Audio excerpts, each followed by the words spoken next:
Picture this.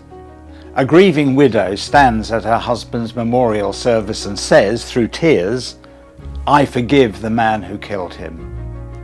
Moments later, the most powerful man in the world says, "I hate my opponents." Two worlds, two instincts, two visions of life.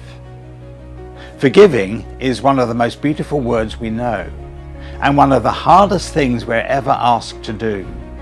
It sounds noble until you attach it to a real wound, a real betrayal, a real person who hurt you. Which is exactly why Peter comes and asks Jesus the question we've all wanted to ask. "Lord, how many times do I have to forgive? 7? Jesus blows Peter's generosity out of the water. If you're counting, you've missed the point. And then he tells a story that hits like a punch to the solar plexus. A king calls in a servant who owes him a debt so huge, it's basically the size of the national budget. The man falls to his knees. He begs for mercy. And the king does the unthinkable. He cancels the whole thing. He wipes it clean. He absorbs the cost himself.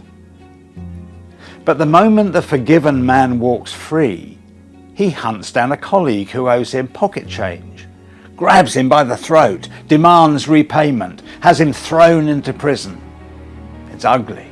It's outrageous. And Jesus wants us to feel the shock, because the story isn't really about that servant. It's about us.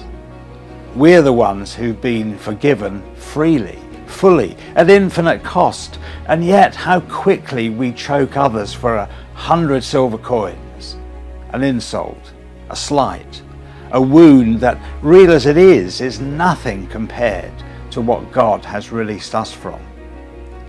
Jesus' point is razor sharp. Forgiven people become forgiving people. Not because forgiveness is easy, not because the hurt doesn't matter, but because God's mercy reshapes us from the inside. On day one, we'll explore what forgiveness really is.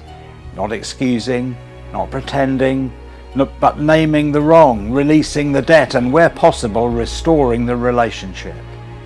It's costly, it's countercultural, and it's the way of Jesus.